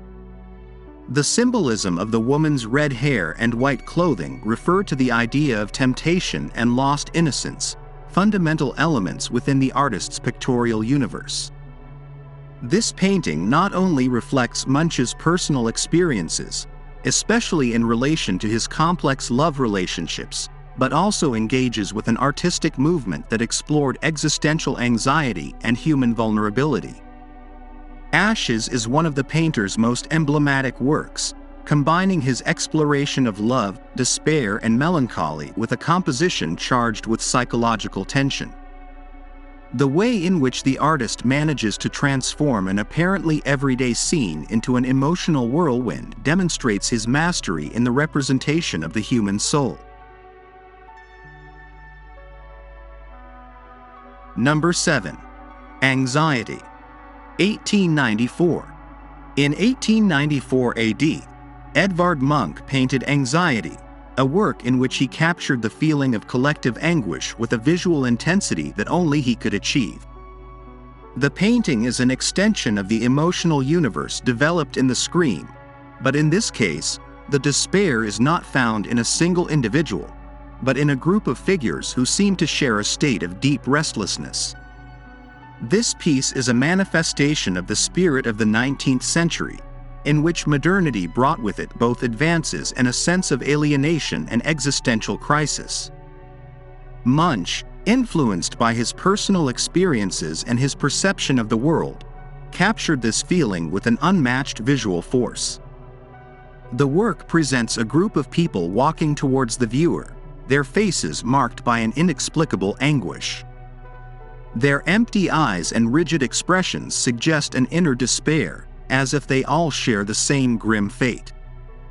The sky, dyed a fiery red, creates a sense of suffocation and imminent threat, while the undulating landscape reinforces the feeling of disorientation. The closed composition and repetition of faces suggest the uniformity of despair, showing how fear and anxiety can be collective feelings, not just individual ones. This painting is one of the most striking depictions of existential unrest in Munch's oeuvre, preempting many of the concerns that would define 20th century art. The artist's ability to synthesize abstract feelings into concrete images positions him as one of the key figures of symbolism and expressionism. Through Anxiety, Munch left a lasting impression on how art can capture universal emotions with extraordinary simplicity and depth, establishing an intimate connection with the viewer's psyche. Number 6. Naked Girl, Puberty. From 1894 to 1895. Between 1894 and 1895 AD, Edvard Munch created Puberty, a work that addresses the transition between childhood and adulthood with a rawness and sincerity that has made it one of his most disturbing paintings. This piece belongs to a period in which the artist was exploring themes related to psychological development and emotional fragility, inspired by his own life and the changes he observed in society. In Puberty, Munch depicts a young woman sitting on the edge of a bed, her body naked and an expression that mixes uncertainty and fear. The work is a visual testimony of the emotional awakening and anxiety that accompanies the arrival of adolescence. One of the most striking aspects of the painting is the way light and shadow interact with the young woman's figure. The dark background and illuminated face create a dramatic contrast that accentuates the psychological tension of the scene. Furthermore, the presence of an ominous shadow projected on the wall reinforces the feeling of unease, as if representing the protagonist's inner fears or the surveillance of an invisible presence. The way Munch treats the young woman's body, without idealization or eroticization, contributes to the feeling of vulnerability and isolation, making this work one of the most direct and heartbreaking in its exploration of human development. Within Munch's career, Puberty is a key work, as it encapsulates many of the recurring themes in his work: loneliness, fear, and transformation. His psychological approach and expressive style influenced generations of artists who sought to represent the complexity of the human experience beyond physical appearance. The emotional tension conveyed by the painting continues to resonate today, making it a timeless piece that invites introspection and reflection on moments of change in life. Number 5. Love and Pain, Vampire. From 1893 to 1895. In the context of late 19th century European art, marked by a strong exploration of the human psyche and a move away from idealized representations of reality, Edvard Munch developed a deeply introspective visual language full of symbolism. Love and Pain, later known as Vampire, is one of the most enigmatic and representative pieces of this stage in his career. The work shows a red-haired woman leaning her face on the neck of a dejected man, in a scene of intimacy that has been interpreted in multiple ways. Although the original title alluded to an emotional relationship marked by suffering, the subsequent name, Vampire, transformed its meaning into something more sinister and supernatural. The influence of Munch's emotional conflicts, as well as his vision of human relationships as a space of passion and destruction, is evident in the expressive force of the painting. Technically, Munch employs a loose brushstroke and a restricted but highly symbolic range of colors. The reddish hue of the woman's hair contrasts with the paleness of the man's skin, creating a sense of contrast between life and death. The blurred contours and visible brushstrokes reinforce the idea of a world where emotions blur between reality and dream.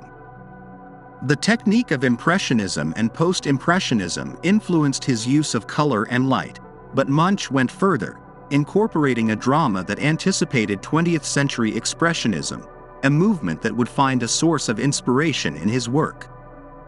This painting not only marked a milestone in his artistic evolution, but also consolidated his reputation as a painter capable of rendering existential torment in images of great intensity. His obsession with human fragility and love as an inexhaustible source of anguish is a recurring theme in his work. The transformation of the title of the work, from Love and Pain to Vampire, is testimony to how the public's reception can modify the perception of a painting. The image, which at first evoked the embrace of a couple trapped in a self-destructive relationship, became an icon of the soul-devouring femme fatale, a recurring figure in late 19th century literature and art. Number 4. The Dance of Life. From 1899 to 1900. At the end of the 19th century, Edvard Munch was at the height of his artistic maturity, developing a pictorial language full of symbolism and exploring in greater depth the themes that would define his work. The Dance of Life is a clear example of his obsession with the human condition, the passing of time, and the inevitable transformation of emotions. The scene, set on a moonlit night by the sea, features several couples dancing, but the focus of the composition is on three female figures representing different stages of a woman's life. Munch uses this narrative device to condense the fleeting nature of existence into a single image, in a context where love and loneliness are inevitably intertwined. On a technical level, the work stands out for its expressive lines and the almost theatrical arrangement of the characters. The vibrant colors, predominantly red and yellow, contrast with the dark tones that surround the dancers, creating a dreamlike atmosphere. The central figure, a woman dressed in red who seems to merge with her dance partner, symbolizes passion and loving plenitude. To her left, a woman in white, with a serene and distant expression, represents innocence and youth. On the far right, a woman dressed in black with a melancholic face embodies old age and resignation.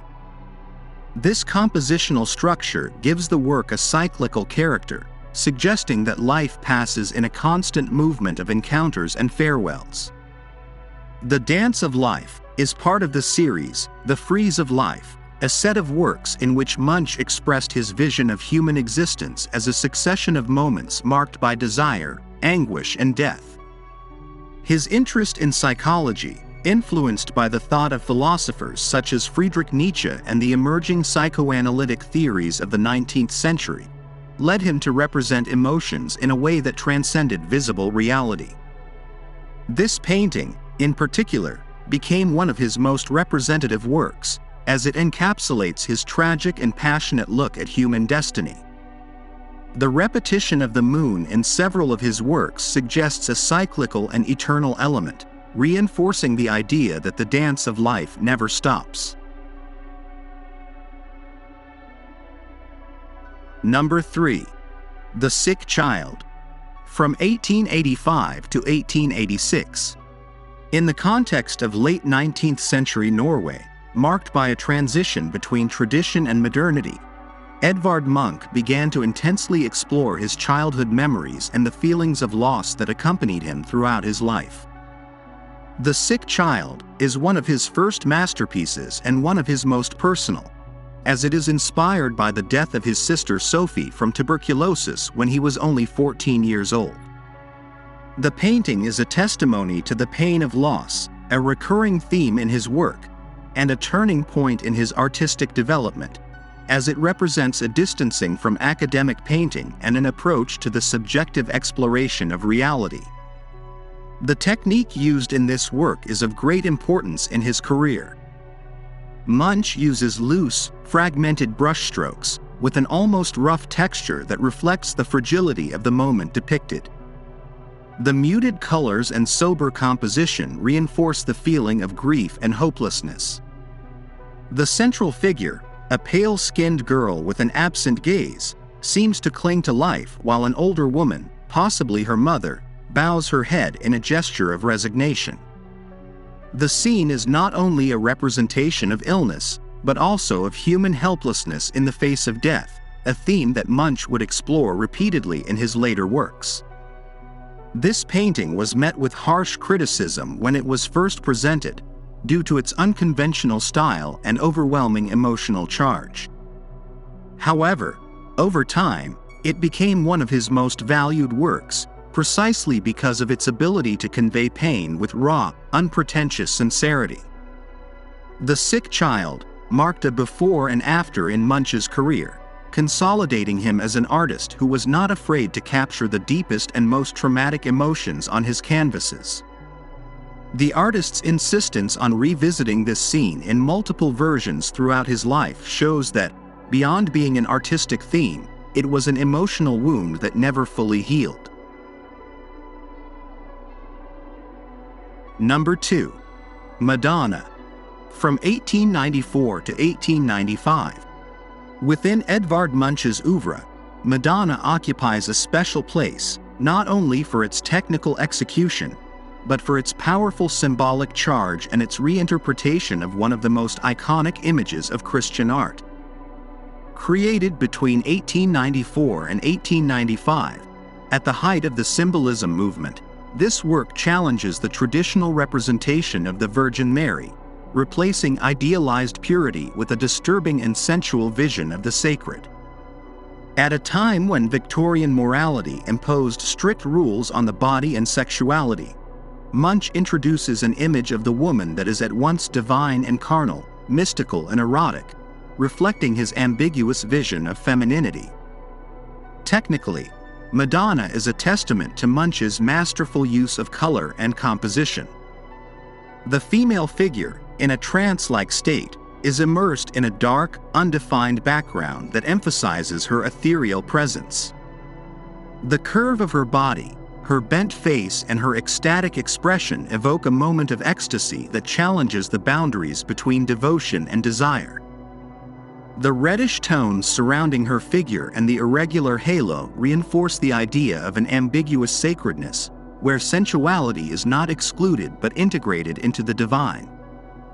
In some lithographic versions of the work, Munch adds a provocative detail, a small fetus in the corner, reinforcing the duality between creation and death, birth and sacrifice. The importance of Madonna in Munch's career lies in its ability to subvert established iconographies, anticipating debates about sexuality and spirituality that would gain momentum in the 20th century. The work was received with scandal at the time, reflecting the clash between tradition and modernity. However, its impact transcended initial criticism and became one of the most representative pieces of his exploration of human psychology. The combination of the sacred and the carnal in Madonna not only challenged the values of its time, but remains a reminder of the complexity of desire and devotion in the human experience. Number 1. The Scream, 1893. At the end of the 19th century, the world was undergoing a profound transformation. The Industrial Revolution had radically changed daily life. Cities were growing at an uncontrolled pace, and European society was torn between technological progress and growing existential anxiety. Against this backdrop of change and tension, Edvard Munch, a Norwegian artist influenced by symbolism and post-impressionism, captured one of the most haunting and memorable images in the history of art in The Scream. Created in 1893, the work reflects the profound anxiety of human beings in a world that was becoming increasingly uncertain. Inspired by a personal experience in which he felt an endless scream piercing through nature, Munch transferred this emotion to canvas with raw and striking expressionism. Technically, The Scream is a revolutionary work. Its composition, with undulating lines and a vibrant but disturbing use of color, breaks with the traditional conventions of academic painting. The incandescent red sky, the distorted landscape, and the central figure with his face in absolute panic create a sense of disturbance that transcends time. Munch used the technique of tempera and pastel on cardboard, achieving a loose and expressive stroke that emphasizes the feeling of anguish. His style, which anticipates 20th century expressionism, shows a profound disdain for realistic representation, prioritizing emotion over form. The repetition of this image in various versions and techniques, oil, lithography, and pastel, demonstrates the artist's obsession with this motif, making it a universal symbol of despair. In Munch's career, The Scream represents a turning point.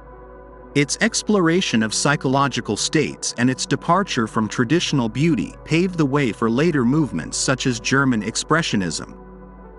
The work has been the subject of countless interpretations and analysis, from psychoanalytic studies to references in popular culture.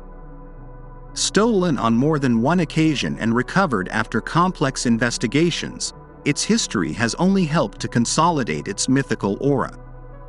Like a persistent echo of human anguish, The Scream continues to provoke in viewers a visceral response that few paintings in the history of art have achieved.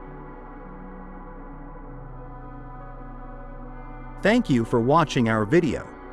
Subscribe to our channel for more videos like this. Give it a like, comment your thoughts, and share this video with your friends and family.